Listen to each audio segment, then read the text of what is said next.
He appeared as if he had simply wandered in from the parking lot. "This table is reserved for donors, not delivery boys," Claire remarked loudly enough for everyone at the table to hear. Keanu Reeves didn't respond, and he didn't need to.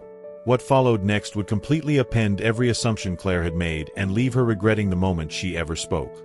But before we dive into this unbelievable story, let us know where you're watching from. Drop your city or state in the comments below. And if you're new here, don't forget to subscribe and click the bell so you never miss a twist. London shimmered that evening, its iconic skyline glowing beneath a velvet sky. Inside the Royal Albion Grand Ballroom, an atmosphere of opulence dominated the scene. The chandeliers, massive, crystal-encrusted creations, draped from the high ceiling, casting their light across silk-lined walls that seemed to bleed midnight hues. The air inside felt alive with elegance. Gilded columns rose from the floor like ancient trees reaching toward the heavens. At the heart of the entry hall stood a champagne fountain, its golden arcs catching the light in such a way that even the most regal guests could not help but steal a second glance. Outside, the valet area gleamed with luxury. Bentleys, Rolls-Royces, and Aston Martins glided along the cobbled driveway like silk threads in motion.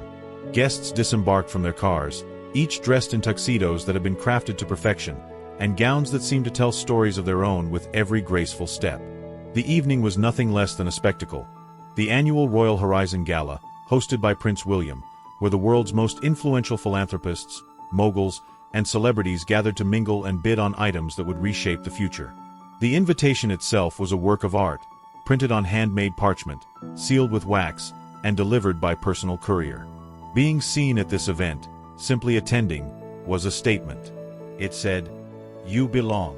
And Claire Vaughn had never questioned that until tonight. As she stepped from her chauffeured car, the camera flashes greeted her like old friends. Her silver gown shimmered with every movement, the pearls lining her cape glistening in the light, and her blonde hair, pinned to perfection, reflected the same radiance.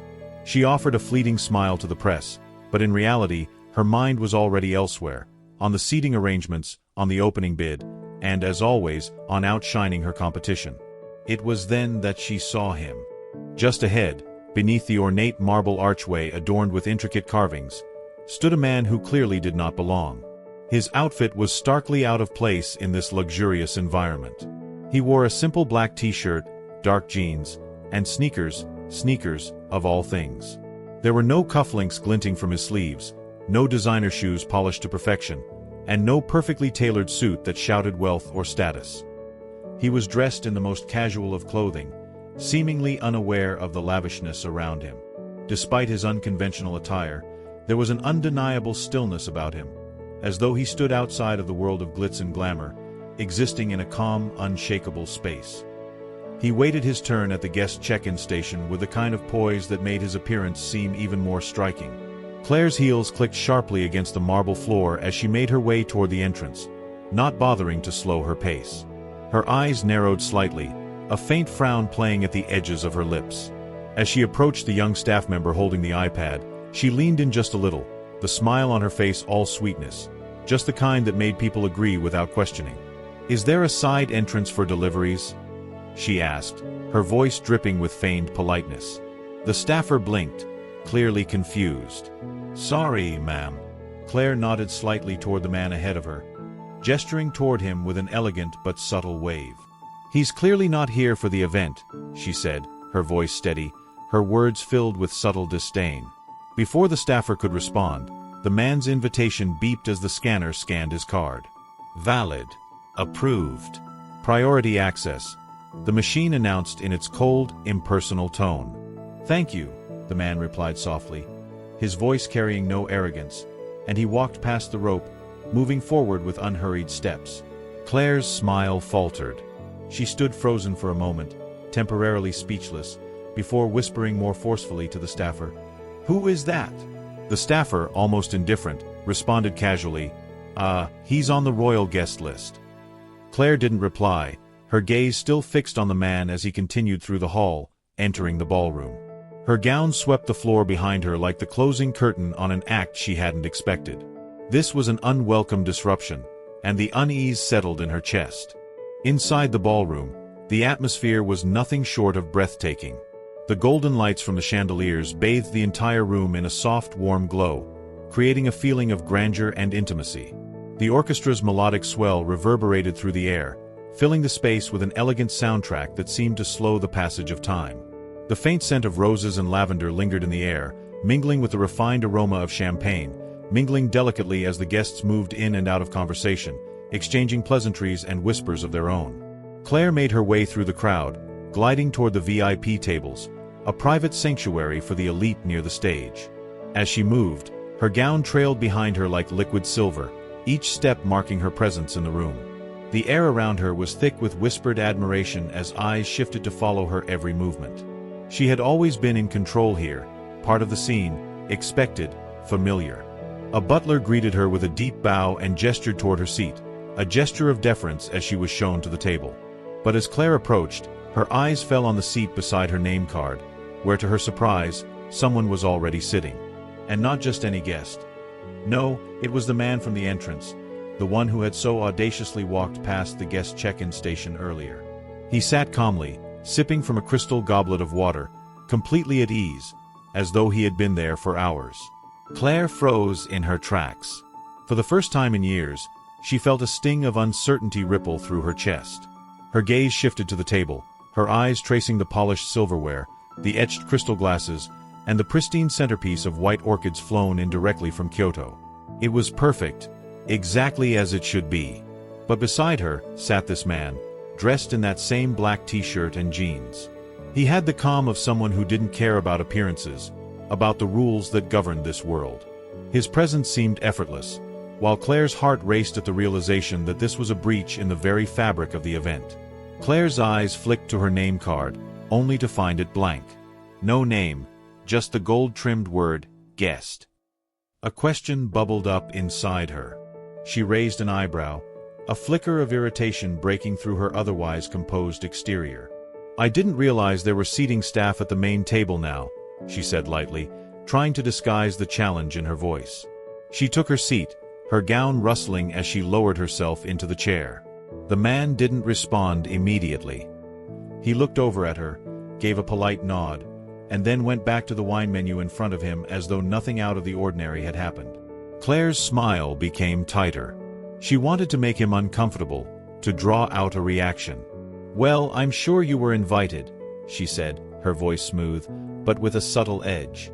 "Though, I didn't expect the dress code to bend quite this far." Still, the man said nothing. He returned to the wine list, his demeanor unflustered. It was as if her words had no weight. Claire, never one to leave a remark unspoken, leaned in a little closer, her voice dipping into a tone meant for the immediate circle of people around them, though still loud enough to be heard by others at the table. "You know, it used to mean something to sit at this table," she said with a delicate lift of her champagne flute, a subtle smile playing on her lips. "But now, I suppose it just means you replied quickly enough." The man glanced up, his eyes meeting hers briefly, a flicker of acknowledgement, but nothing more. His voice was quiet, almost neutral. "Maybe it still means something," he replied, his tone steady and calm, "just not to the same people." Claire blinked, not because of what he said but because of how effortlessly calm he was. There was no flash of anger, no defensiveness in his eyes, just a quiet, unwavering resolve. It caught her off guard. Most people would have bristled by now, perhaps even tried to defend themselves. But this man was not most people. He seemed impervious to her words. Her eyes shifted briefly to her diamond cuff, a habit when she was trying to maintain composure, and then she leaned in just a little closer.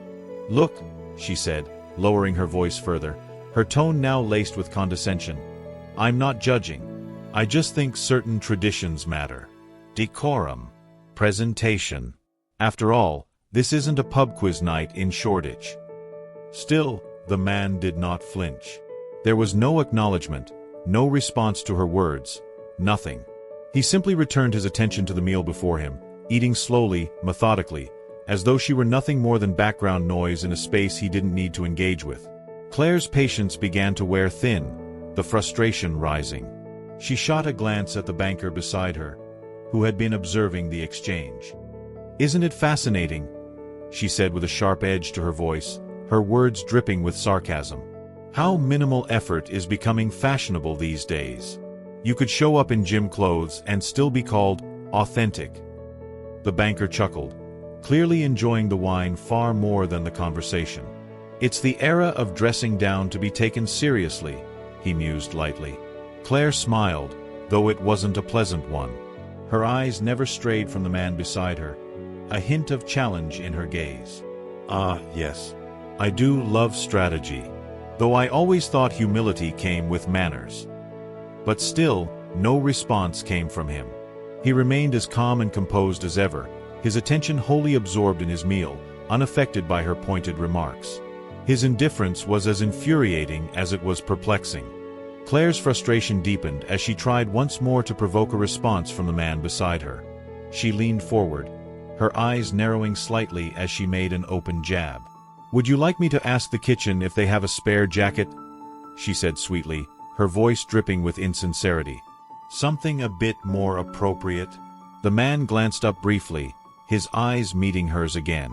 His expression remained unchanged, calm, composed, entirely unaffected. He took a sip of water without a word, his movements deliberate, unhurried. The silence between them stretched, and Claire could feel her patience reaching its breaking point. She clinked her fork against her plate with exaggerated care, the sound cutting through the soft hum of conversation around them. "Would you like me to ask the kitchen for a spare jacket?" she repeated, her voice now edged with sharpness. "Something that suits the occasion?" Still, he didn't respond. His silence was deafening. The tension at the table was palpable. The air shifted subtly, like a shift in the weather before a storm. Other guests exchanged uneasy glances, sensing the underlying friction between Claire and the man. Lord Ainsworth leaned in slightly, raising an eyebrow in playful curiosity. "Friend of yours?" he asked, half joking, half genuine, the question hanging in the air like an unspoken challenge. Claire smiled, but it wasn't the sharp, confident smile that had served her so well in the past. It was a smile tinged with something unfamiliar, perhaps frustration, perhaps disdain, but it wasn't the triumphant grin she had once relied on. "Oh no," she replied lightly, her voice calm, though a glint of something sharper flashed in her eyes. "But apparently, being mysterious is fashionable again." Across the table, someone asked, "Is he someone we should recognize?" Claire tilted her head slightly, her voice smooth, almost rehearsed as she delivered her response. A glint of triumph flickered in her eyes as she answered, "I doubt it. If he were anyone important, he wouldn't be hiding behind silence." Still, the man didn't flinch. He didn't react to her verbal jabs. He simply remained seated, unperturbed, unaffected by the scrutiny or the words directed his way. And in that moment, Claire felt something stir inside her, a mixture of irritation, curiosity, and something she couldn't quite name. It was unlike anything she had experienced in years. Then, the first auction item appeared on stage, a signed first edition of Wuthering Heights. The opening bid was set at £10,000. The banker's wife raised her paddle immediately, followed by Lord Ainsworth, each eager to stake their claim. But to Claire's surprise, the man beside her, the one who had been the subject of her verbal barbs, calmly raised his own paddle, his hand steady, his expression still unreadable. Claire, utterly taken aback by the man's unexpected bid, turned to him sharply, the motion causing her earring to nearly spin off her ear. Her surprise was palpable, though she quickly regained composure. "Oh," she said aloud, her voice carrying across the table. "How bold of you!"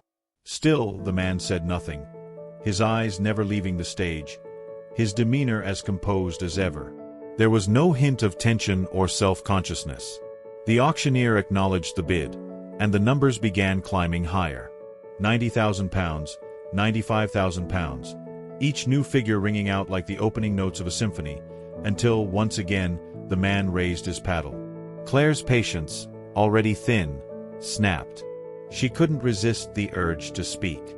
A soft, theatrical laugh escaped her lips, the sound deliberately drawn out for maximum effect. "I must say," she drawled, her voice laced with sarcasm, "this is admirable. Or perhaps ambitious is the better word." Someone nearby chuckled at her comment, and Claire allowed herself a small smile, but the man did not respond. His gaze remained fixed on the auctioneer, his attention completely absorbed in the proceedings. Claire, sensing a challenge, pressed on, her voice now smooth but sharper than before. One must admire a man with dreams bigger than his wallet.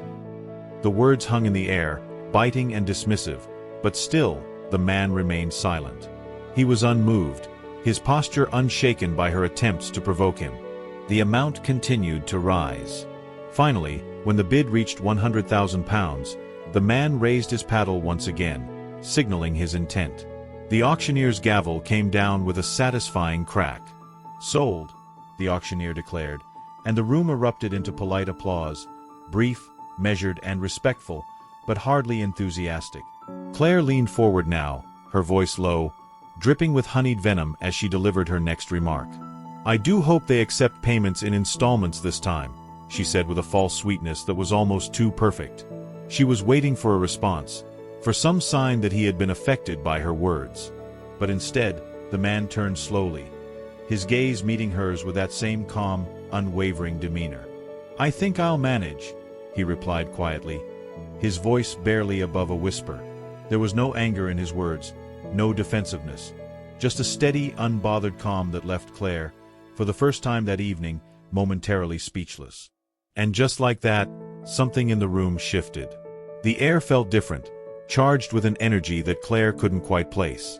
The collective gaze of the room seemed to subtly, but unmistakably, shift toward the man in the black t-shirt. It was as though the very atmosphere had changed in an instant. For the first time that evening, Claire felt eyes on her, but they were not the curious, admiring glances she was accustomed to. No, these eyes were different. They were distant, uncomfortable, even dismissive. The kind of gaze one receives when they have overplayed their hand, when they have misjudged the very person they sought to belittle. Claire's heart began to race, and the silence between her and the man seemed to stretch on indefinitely. It was in that moment that she felt a rush of discomfort, something she rarely experienced. The unease only grew as she noticed people shifting in their seats, their glances now more focused on the man than on the auction itself. Then, something extraordinary happened. A waiter appeared at her side, slipping her a note with the kind of quiet precision that suggested he had been trained for moments like this. Claire unfolded the note carefully, her pulse quickening with every passing second. Her eyes skimmed the 5 words printed clearly across it. "Please stop. He's the owner." Her heart skipped a beat as realization washed over her like a cold wave. The man she had mocked, belittled, and tried to dismiss so casually was no ordinary guest. He wasn't just some figure trying to fit in at this exclusive event. No, he was the owner, the very owner of the auction, perhaps even of the entire event itself. Claire's mind raced as she tried to process the information. She glanced over at the man again, her heart hammering in her chest. The realization hit her harder than she expected. She had just been making cruel remarks to the one person in the room who had the power to change everything. And there was no way to undo it now. The damage was done. Before she could recover from the shock of the note, another shift in the room occurred. The prince himself, Prince William, appeared at the top of the grand staircase, dressed in his classic midnight blue tuxedo. The room immediately fell silent, all eyes on him. His presence was commanding, effortless, the very picture of grace and composure. He descended the stairs slowly, every step a reflection of his poise, drawing every gaze in the room toward him. Claire's thoughts momentarily paused, the realization of her earlier mistake paling in comparison to the arrival of the prince. The air around her seemed to thicken, and for the first time that night, she felt as though the world was no longer revolving around her. When Prince William finally reached the stage, the room fell into a hushed anticipation. His presence alone commanded the attention of every guest in the ballroom. As he took the microphone, his voice rang out, smooth and commanding, carrying effortlessly across the grand space. "Ladies and gentlemen," he began, his tone filled with warmth and gratitude, "thank you for your generosity tonight. Because of you, we've raised more than £7 million for the foundation." The room stirred with polite applause, but the prince wasn't finished. He paused, allowing the moment to settle before he spoke again. "But much of that success is due to one guest, someone who believes in quiet giving, in long-term impact. A partner, not a celebrity." Claire's heart sank into her stomach, a heavy knot forming as she struggled to make sense of his words. Her mind raced, trying to connect the dots, but she couldn't quite grasp the meaning. And then the prince spoke the name that she never, ever expected to hear. Please join me in recognizing someone who has transformed thousands of lives through philanthropy, Keanu Reeves. The applause that followed was deafening, echoing off the high walls of the ballroom. Guests leaped to their feet, whispering excitedly, snapping photos with their phones, eager to capture the moment. Claire could only sit in stunned silence as she watched the man, the one she had dismissed and ridiculed, rise from his seat. Keanu, dressed in his simple black t-shirt and jeans, stood with quiet grace. He didn't gloat. He didn't make a speech. He didn't even raise his hand to acknowledge the applause. Instead, he merely nodded politely to Prince William and offered a kind, almost shy smile to the room, his humility impossible to ignore. Claire sat frozen, her gaze locked on him. The warmth of the room, once so inviting, now felt suffocating. The weight of her carefully constructed reputation, one she had built over years of orchestrated elegance and poise, felt suddenly hollow. It was as if everything she had worked for, everything she had strived to control, had evaporated in an instant. Her own name, once whispered with reverence by those around her, went unnoticed. No one cared about Claire Vaughn tonight. She wasn't the center of attention anymore. And in that moment, Claire understood something she had never considered before. Being seen didn't mean being respected. And being admired didn't mean you held power. Keanu, calm and composed, had done nothing but be himself. And in doing so, he had effortlessly eclipsed everything Claire had spent so long trying to control. There was no need for grand gestures, no need for a meticulously curated image. Keanu had shown that true influence didn't require a perfect appearance or an overt display of wealth. He had simply lived with integrity, quietly doing the work that mattered, and tonight, he had unknowingly stolen the spotlight from under Claire's nose. Claire sat there, surrounded by an uncomfortable silence. The hum of conversation, once a constant buzz of approval and admiration, seemed to fade away. Her once commanding presence, the magnetism that had always drawn people to her, had vanished completely. All around her, she could feel the shift, the subtle, almost imperceptible shift, where the focus of the room was no longer on her. For the first time in years, Claire felt completely overshadowed, and not by anyone she had considered a rival. She was surrounded by the whisper of people's admiration for Keanu, their reverence for the quiet strength he exuded. It was in the silence that Claire found herself. The confidence she had always relied on, the posture, the pearls, none of it had mattered here.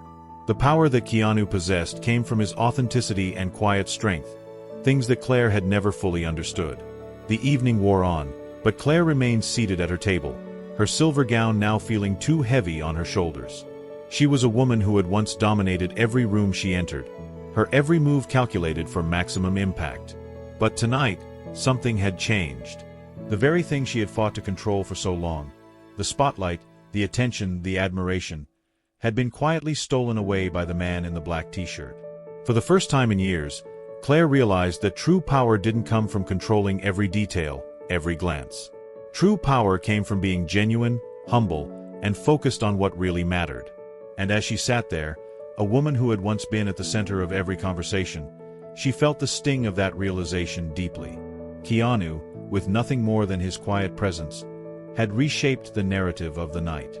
And Claire, though she wouldn't admit it to anyone, knew that she had lost something far more valuable than the spotlight. She had lost her sense of control. As the evening wore on, Claire sat there, barely aware of the conversations flowing around her. Her gaze remained fixed on the stage, though her mind was no longer following the proceedings. Instead, her thoughts turned inward, swirling with realizations she hadn't been ready to face. The loud clinking of glasses, the soft murmur of polite conversation, all of it faded into the background. All she could hear now was the steady thrum of her own heartbeat, echoing in her chest like a reminder of her own disquiet. Claire had spent her entire life building an image, a persona that commanded respect. Every detail of her appearance, every word she spoke, every gesture, carefully calibrated to ensure that people saw her the way she wanted to be seen. She had perfected the art of being the center of attention, of turning every room into her stage. But as she sat there now, that illusion began to crack. For the first time in her life, she was no longer the one everyone was watching, no longer the one whose presence was demanded. Keanu, in his simple black t-shirt, had subtly shifted the balance of the evening without ever raising his voice, without ever flaunting his success or wealth.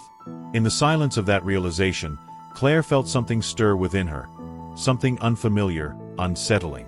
She had always believed that strength was about making an impression, about controlling the narrative. She had built walls around herself, brick by brick, each one an attempt to fortify the person she wanted to be. But tonight, as Keanu sat quietly at the table, not seeking attention but exuding it effortlessly, Claire saw the cracks in her own carefully constructed fortress. She understood, then, that sometimes the loudest person in the room wasn't the one with the most power or influence.